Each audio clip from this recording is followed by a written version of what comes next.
Tugas KPPS bekerja lebih dari 12 jam di 14 Februari 2024. Assalamualaikum warahmatullahi wabarakatuh. Selamat datang kembali di tutorial. Pada kesempatan kali ini kita akan membahas prosesi pemungutan suara pada pemilu 2024 yang aturannya sudah ada di buku panduan KPPS. Berdasarkan pengalaman pada pemilu 2019, hal-hal inilah yang harus diperhatikan untuk semua anggota KPPS. 1. Pastikan semua anggota KPPS untuk sarapan sebelum berangkat bekerja, karena kita akan bekerja lebih dari 12 jam pada tanggal 14 Februari 2024 yang dimulai dari jam 6 pagi untuk memeriksa TPS dan sarana pelaksanaan pemungutan suara dan penghitungan suara, memasang DCT pemilu presiden, wakil presiden, anggota DPR, DPD, DPRD provinsi dan DPRD kabupaten kota di papan pengumuman yang ditempatkan pada pintu masuk TPS, memasang DPT, DPTB, dan DPK di papan pengumuman yang ditempatkan pada pintu masuk TPS, menempatkan kotak suara yang berisi surat suara beserta kelengkapan administrasinya di depan meja ketua KPPS, mempersilahkan dan mengatur pemilih untuk menempati tempat duduk yang telah disediakan, menerima surat mandat dari saksi. Antara pukul 7 sampai 7.30, Ketua KPPS membuka rapat pemungutan suara yang dilanjutkan memandu pengucapan sumpah janji anggota KPPS yang kurang lebih contohnya adalah seperti ini. Assalamualaikum warahmatullahi wabarakatuh. Puji dan syukur marilah kita panjatkan kehadirat Allah Subhanahu wa Ta'ala atas segala nikmat dan karunia-Nya. Shalawat serta salam semoga selalu tercurah limpahkan kepada Nabi Muhammad SAW, keluarga, para sahabat, para alim ulama, para ustadz, dan semoga kita termasuk ke dalam golongan orang-orang yang kelak mendapat syafaatnya. Pada hari ini, Rabu 14 Februari 2024, kita bertugas menjadi anggota KPPS.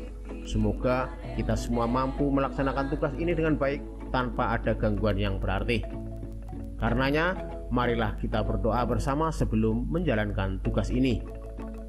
Berdoa mulai. Selesai. Selanjutnya acara pemungutan suara pemilihan umum presiden dan wakil presiden, DPR, DPD, DPRD provinsi dan DPRD kabupaten kota saya nyatakan dibuka. Kita lanjutkan dengan mengucapkan sumpah janji anggota KPPS. Ikuti kata-kata saya. Demi Allah, saya bersumpah bahwa saya akan memenuhi tugas dan kewajiban saya sebagai anggota KPPS dengan sebaik-baiknya sesuai dengan peraturan perundang-undangan, dengan berpedoman pada Pancasila dan Undang-Undang Dasar Negara Republik Indonesia tahun 1945, bahwa saya dalam menjalankan tugas dan wewenang akan bekerja dengan sungguh-sungguh, jujur, adil, dan cermat demi suksesnya pemilu presiden dan wakil presiden, anggota DPR, DPD, dan DPRD, tegaknya demokrasi dan keadilan, serta mengutamakan kepentingan negara kesatuan Republik Indonesia daripada kepentingan pribadi atau golongan. Itulah tadi contoh dari pidato awal sampai pengucapan sumpah janji. Dari pukul 7.30 sampai pukul 13, proses pemungutan suara dilanjutkan dengan persiapan penghitungan suara, dan kalau lancar, pukul 15 penghitungan suara sudah bisa dilakukan.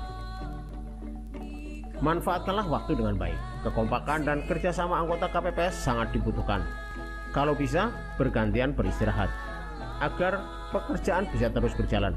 Pastikan alat tulis yang kita gunakan selalu di tangan atau di saku kita, karena biasanya cepat sekali berpindah tangan. Saksi atau masyarakat yang antusias akan turut serta menyaksikan dan membutuhkan kertas serta alat tulisnya. Pastikan HP kita sudah full baterainya. Foto setiap dokumen yang telah selesai dikerjakan, sehingga bila ada hal-hal yang tidak kita inginkan atau kesalahan yang tidak disengaja, bisa kita analisa sumber kesalahannya, salah input data, salah nyalin data, atau hal-hal lainnya. Setiap anggota KPPS menyiapkan obat yang biasanya digunakan secara pribadi. Misalnya biasa menggunakan balsem, obat pusing, obat mah, obat sakit gigi, atau obat-obat yang lainnya. Untuk anggota KPPS wanita, siapkan juga kebutuhan yang bersifat pribadi agar tidak terganggu jalannya tugas KPPS. Obat pereda rasa nyeri atau benda-benda yang bersifat pribadi. Karena petugas KPPS akan bekerja lebih dari 12 jam, bila membutuhkan baju ganti, siapkan juga ya.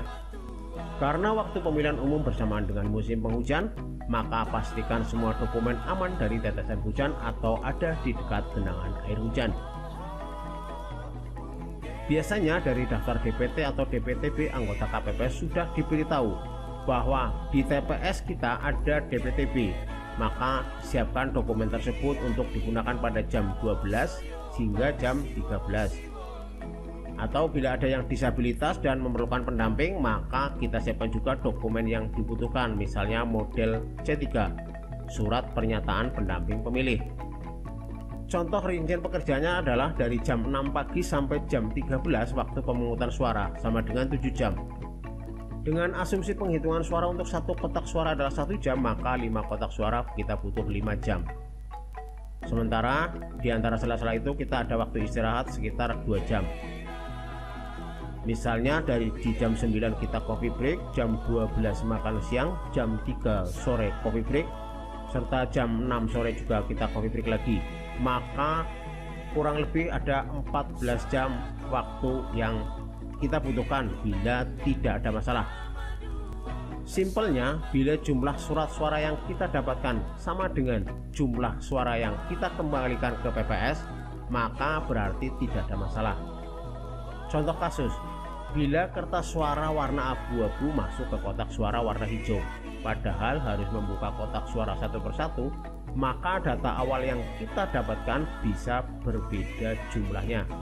Atau yang lebih ekstrim adalah bila ada surat suara yang tidak dimasukkan ke dalam kotak suara, entah itu salah ngasih jumlah surat suara ke pemilih, terjatuh, atau dimasukkan ke saku pemilih tanpa sengaja, sehingga jumlah akhirnya menjadi berbeda. Sebelum kotak suara dikunci dan disegel, pastikan semua dokumen yang harus dikembalikan ke PPS tidak ada yang tertinggal. Gunakan checklist daftar dokumen yang harus dikembalikan ke PPS, dan semua kotak harus tersegel kembali. Karenanya, hargailah kerja keras KPPS untuk mensukseskan pemilu, dan jangan menyalahkan petugas KPPS karena mereka telah bekerja lebih dari 12 jam dengan bersungguh-sungguh. Semoga bermanfaat. Jangan lupa untuk like, memberikan komentar yang positif, dan menekan tombol subscribe.